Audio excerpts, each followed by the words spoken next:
Thomas Alva Edison foi um inventor e cientista dos Estados Unidos, que viveu entre os anos 1847 e 1931.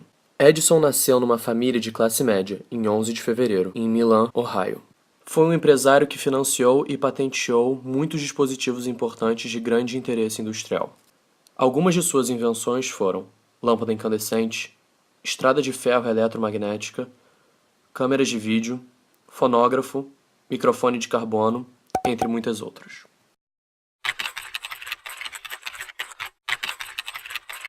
Em 1879, com 32 anos, construiu a primeira lâmpada incandescente comercializável, usando um filamento de carvão. Desde 1910, a lâmpada é formada por um bulbo de vidro contendo um gás inerte e um filamento de tungstênio, por onde passa a corrente elétrica.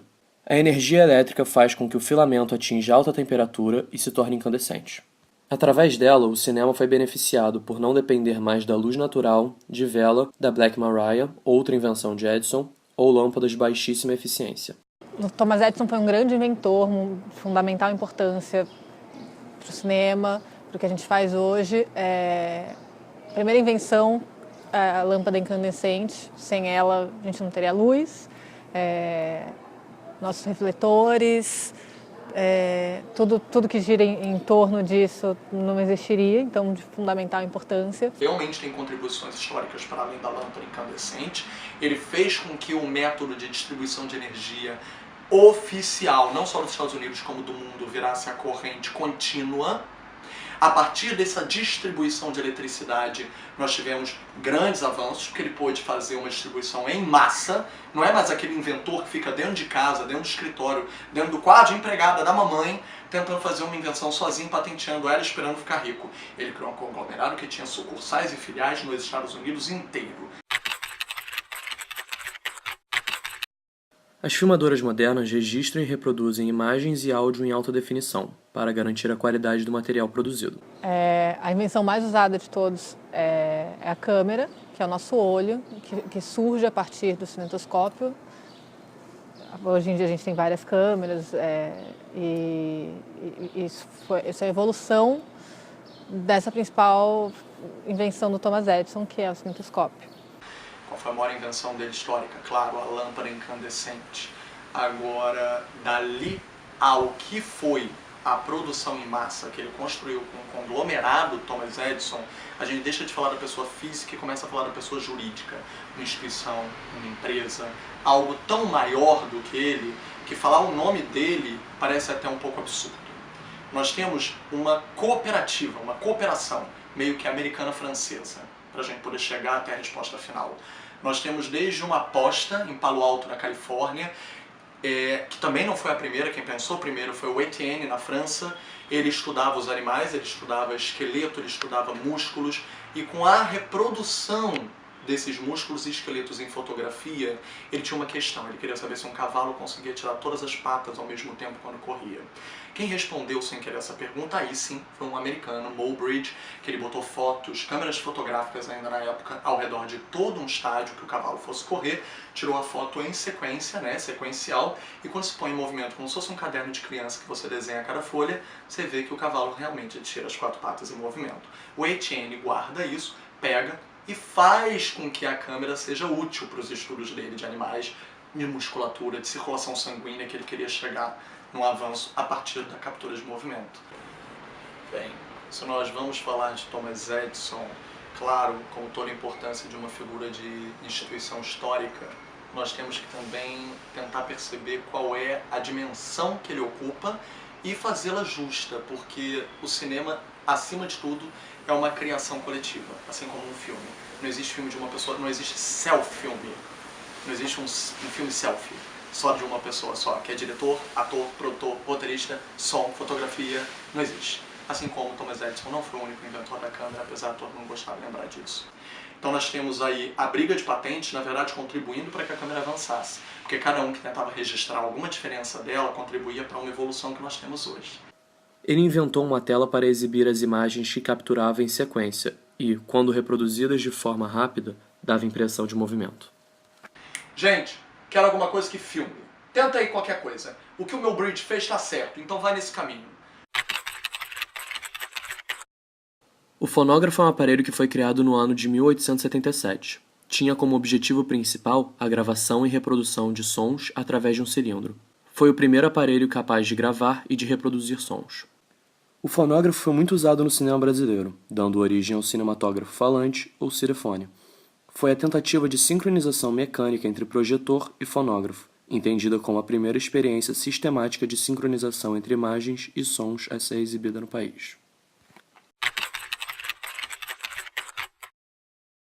O microfone de carbono, inventado entre 1877 e 1878, foi o que deu mais eficiência ao projeto de invenção do telefone. O dispositivo contava com um sistema capaz de converter som em um sinal elétrico, permitindo que a voz fosse transmitida a longas distâncias.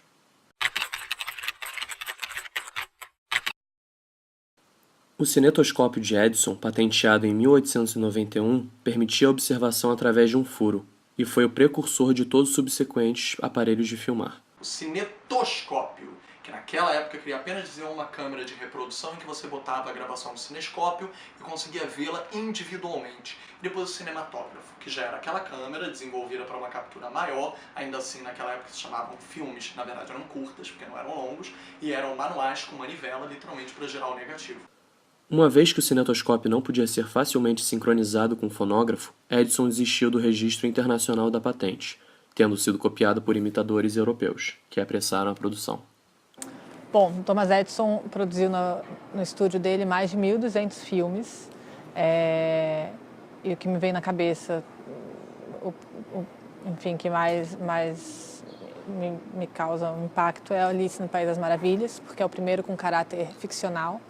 Antes disso, todos eram documentais, o que eu acho importantíssimo, até porque o documentário tem grande importância no meu trabalho e acredito que no trabalho de muitos cineastas, mas é o primeiro que tem uma história, uma ficção envolvida, né?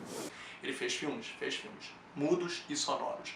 Dentro dos mudos, por exemplo, alguns de teste que demonstravam o labor do trabalho dele, inclusive o mais cruel, o mais notório que todos têm conhecimento, onde ele eletrifica um elefante.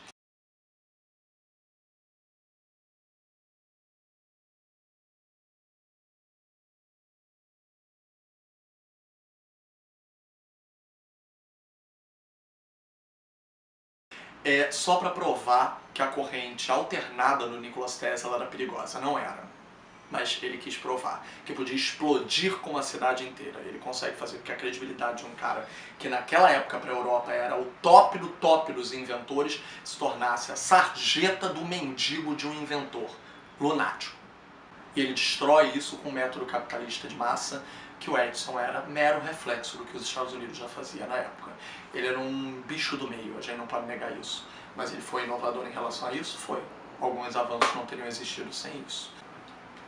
E nós temos contribuições reais e artísticas em relação aos filmes que ele fez, tanto na era muda quanto na era sonora. Na era muda, alguns filmes de ficção, como A Execução de Mary Stuart, que é praticamente a maior obra dele de ficcional. Frankenstein, onde ele aludia o mito de Frankenstein a Prometeu acorrentado, um mito grego da mitologia. E na era sonora, Júlio César, com pretensões mais teatrais, em que ele já estava adaptando textos shakespearianos, coisas sérias, que eles tinham uma pretensão de elevar o cinema ao meio artístico, o que de princípio não se pensava nisso, só se pensava em teatro filmado, ou o que os europeus estavam fazendo, que era uma coisa mais lúdica, mais artisticamente desafiadora em termos de técnica e forma do que conteúdo, enquanto que nos Estados Unidos não. O conteúdo ainda era mais teatral, ainda era mais reto, material, lógico, o que levaria eles a enquadrarem os cinemas de gênero, né? Faroeste, drama, policial, como formas mais fáceis de se vender um filme. Mas tudo isso é reflexo de como nós já conseguimos perceber que o nascimento de um cinema, mesmo a partir da história dentro do coletivo de Thomas Edison, trata essa massificação comercial de um método de produção. Nada contra, totalmente válido e até hoje artístico também, mas diferenciado do europeu. O cinetoscópio fez muito sucesso por toda a Europa e América do Norte. Pagando uma moeda, o passante podia olhar através de um orifício e vislumbrar 15 segundos de movimento real.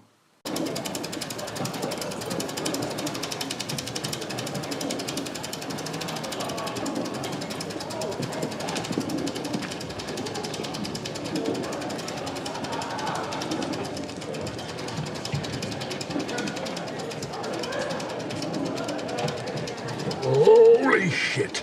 He just walked up and ate the whole camera. I swear it ate the whole thing. Look. How did he do that? Maybe it was a really small camera. He just ate the cameraman, Charlie. This don't make no sense. Let's watch it again. Hey, hold on. Oh, no, that's my last one. We can either watch this again, or we can go get some of those good-looking confections they were selling. Candy sounds better. Candy sounds better. Edison compra a patente de um aparelho de projeção de filmes, desenhado por Francis Jenkins e Thomas Armat, chamado Phantoscope. Brigas pela autoria do invento fazem a dupla vender a patente a Edison, que passa a chamar o aparelho de vitascópio. Thomas Edison monopolizou o cinema através da criação dos royalties. Isso fez com que muitos produtores que quiseram se ausentar de pagar esses royalties se mudassem para a Califórnia, e por isso a criação do polo cinematográfico de Hollywood. O Edison fez uma política predatória de destruir com qualquer competidor, como ele fez notoriamente com Nikola Tesla, e o Edison tentou, isso deve ser dado de reconhecimento a ele, a primeira tentativa de um grande estúdio americano. Essa cultura de diferencial, nós conseguimos ver por que nós hoje temos praticamente um gênero de cinema francês e por que nós temos dentro dos Estados Unidos gêneros comerciais mais nitidamente divididos. Tudo isso veio de uma política capitalista do Edison. E nós temos inúmeras outras contribuições de vários outros americanos e franceses que nunca vão ter seu reconhecimento, porque o nome que vai ficar para a história é o do conglomerado Edison.